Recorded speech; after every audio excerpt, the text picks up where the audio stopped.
Merci Madame la Présidente, Monsieur le Ministre, Madame la Présidente de Commission, mes chers collègues. Le groupe UDI et indépendant a fait le choix d'inscrire à l'ordre du jour de la journée qui lui est consacrée une proposition de loi visant à lutter contre la fraude à l'identité pour mieux protéger les mineurs non accompagnés. Certains se sont émus que notre groupe se saisisse de ce sujet. Mais le problème est urgent et il faut apporter des solutions à nos départements, à nos magistrats, à nos services de police, à nos travailleurs sociaux et surtout aux enfants étrangers isolés que nous n'arrivons plus à prendre en charge et que nous laissons parfois dormir dans des chambres d'hôtel.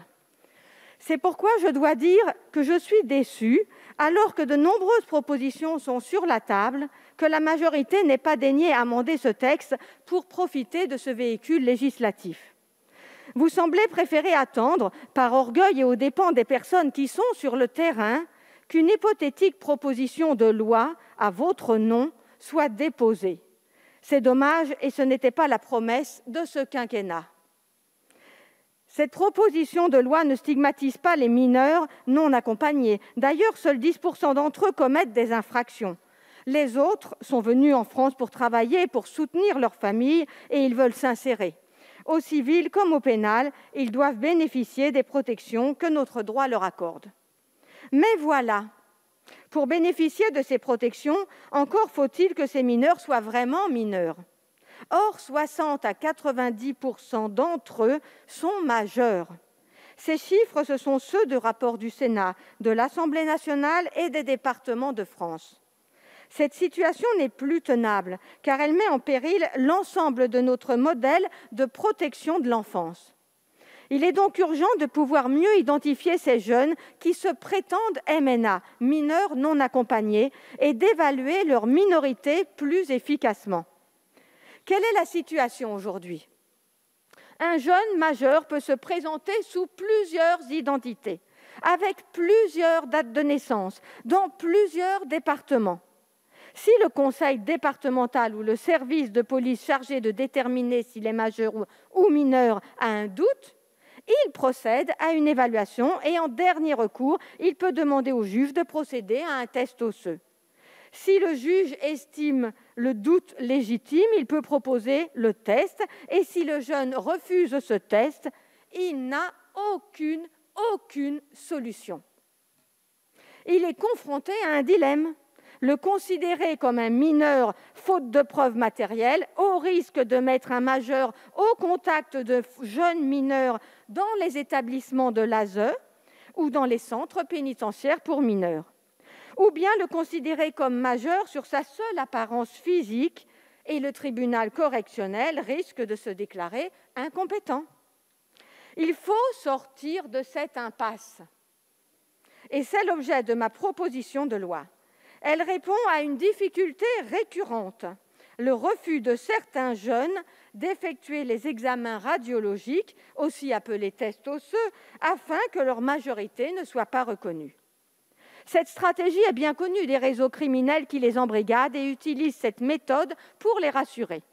Je souhaite donc que l'on puisse, en cas de refus, présumer et seulement présumer que l'intéressé est majeur. Les tests osseux ont été inscrits et encadrés par le législateur dans la loi du 14 mars 2016 relative à la protection de l'enfant. Pour rappel, en l'état du droit, 3 conditions sont requises pour procéder aux tests osseux. L'absence de documents d'identité valables, une décision de l'autorité judiciaire et le consentement éclairé de l'intéressé. Cet examen qui s'opère à partir d'une radiographie des os, poignets ou clavicules, ou des dents, intervient de manière subsidiaire lorsqu'un doute persiste au cours de l'évaluation d'un mineur étranger isolé. C'est-à-dire lorsque les autres informations recueillies ne parviennent pas à certifier la minorité. D'autres garanties protègent le mineur faisant l'objet d'un test osseux. Les résultats doivent indiquer une marge d'erreur et le doute bénéficie à l'intéressé. Enfin, le résultat de l'examen ne peut suffire à déterminer la minorité. Mon texte reprend ces garanties car en aucun cas un mineur ne doit être considéré comme un majeur. J'ai conscience des limites de la fiabilité des examens radiologiques. Il existe un consensus scientifique pour estimer que la marge d'erreur des tests osseux s'établit entre 12 et 24 mois. C'est à la fois peu et beaucoup, car cela signifie que toutes les personnes de plus de 20 ans pourraient être identifiées comme majeures. Pour ma part, je ne vois pas de difficulté à ce que certains très jeunes majeurs intègrent un parcours de protection de l'enfance, à condition qu'ils en respectent aussi les obligations en matière d'éducation et de surveillance. Au-delà de 20 ans, en revanche, nous créons un écart d'âge trop important au sein des établissements, ce qui pose des difficultés pour les autres mineurs et pour les travailleurs sociaux. Je proposerai donc une rédaction globale de l'article 1er afin de rétablir la marge d'erreur fixée à 24 mois maximum et le fait que le test osseux ne peut permettre de définir à lui seul la majorité. C'est un examen actuellement réalisé à titre complémentaire et c'est bien ainsi que nous l'entendons. Par ailleurs, le référentiel utilisé, qui date de 1940, est ancien et établi à partir d'une population américaine, ce qui explique également cette marge d'erreur. Je proposerai donc son actualisation. Je connais également les critiques faites à ce dispositif en raison de sa potentielle inconstitutionnalité. La présomption de majorité n'est pas incompatible avec la Constitution. En revanche, c'est une pratique qui est aujourd'hui contraire à la loi et il nous appartient de modifier la loi. En effet, il semble que la position du Conseil constitutionnel sur le sujet soit moins radicale que certains ne l'affirment.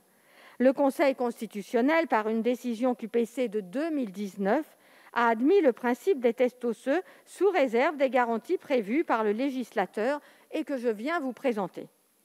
La proposition de loi les préserve et en précise un certain nombre, notamment concernant l'information du mineur et la qualité de l'examen effectué.